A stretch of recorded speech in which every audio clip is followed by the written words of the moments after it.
কপালভাতি ক্রিয়াকে কিন্তু সঠিক পদ্ধতিতে যদি করা যায় তাহলে বিভিন্ন ধরনের রোগের কিন্তু অবসান ঘটবে। সেটা যে রোগী হোক, সেটা গ্যাস হতে পারে, আপনার ডাইজেশন সম্বন্ধিত কোনো সমস্যা হতে পারে, আপনার থাইরয়েড প্রবলেম হতে পারে, আপনার ওয়েট লস হতে পারে, আপনার প্রোস্টেট সম্বন্ধিত কোনো বিমারি থাকলে সেটা মানে শেষ হয়ে যাবে। বিভিন্ন ধরনের সমস্যা কিন্তু খতম হবে যদি আপনি সঠিক পদ্ধতিতে কপালভাতি ক্রিয়াকে করতে পারেন।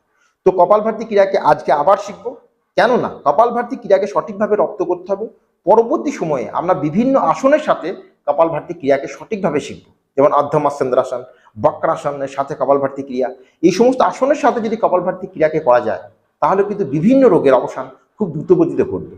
তো আজকে আমি দেখাবো যে কপালভাতি ক্রিয়াকে দ্রুতগতিতে কেমন করে করতে হয়। দ্রুতগতি মানে হচ্ছে সেকেন্ডে 3টে স্ট্রোক, মানে হচ্ছে একটা হলো ধীমি গতি মানে সেকেন্ডে 1টা, মধ্যম গতি সেকেন্ডে 2টো এবং উচ্চগতি মানে সেকেন্ডে 3টে।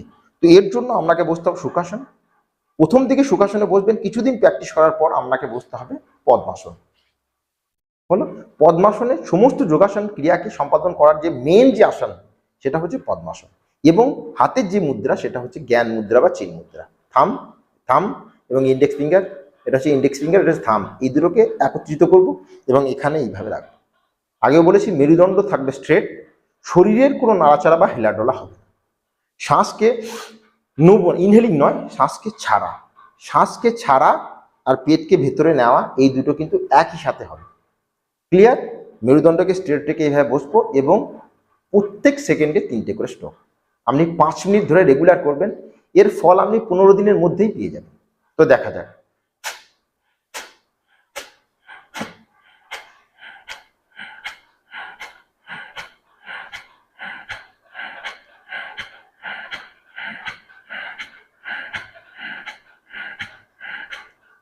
আমরা যদি ঘড়ি দেখতে অসুবিধা হয় আপনি গিনতে থাকবেন মনের মধ্যে, বোঝা গেছে? আর একটা জিনিস, আপনি স্ট্রেট ভাবে বসবেন, মানে শুধু পেটটা ভেতরের দিকে ধাক্কা দিয়ে ভেতরে নিয়ে যেতে হবে আর শ্বাসটাকে ছাড়তে হবে। ইনহেলিং মানে ভেতরে শ্বাস নেওয়াটা কিন্তু অটোমেটিক হতে থাকবে। আপনার রিদমের সাথে এটা চলতে থাকবে, মানে একটা শ্বাস ছাড়া শ্বাস নেওয়া, এটা একটা রিদমের সাথে চলতে থাকবে আর পেটটা ভেতরের দিকে যেতে থাকবে। আর একবার দেখুন।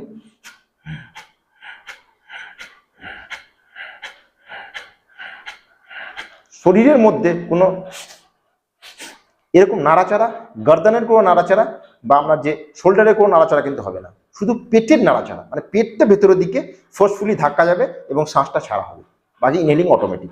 বোঝা গেছে? ফিরছে শুরু করুন। দেখুন মেরুদণ্ড স্ট্রেট, সামনের দিকে দৃষ্টি।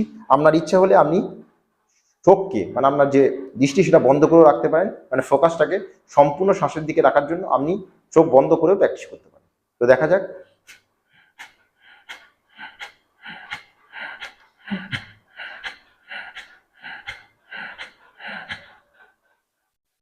এই রিদমের সাথে কপালভাতি ক্রিয়াকে শিখতে হবে এবং রেগুলার প্র্যাকটিস করতে হবে, তাহলে বিভিন্ন ধরনের রোগের অবসান ঘটবে। শুধু রোগের জন্য নয়, আপনার মনের একটা মানে কামনেস চলে, মানে আপনার মাইন্ড ফোকাস হয়ে পড়বে।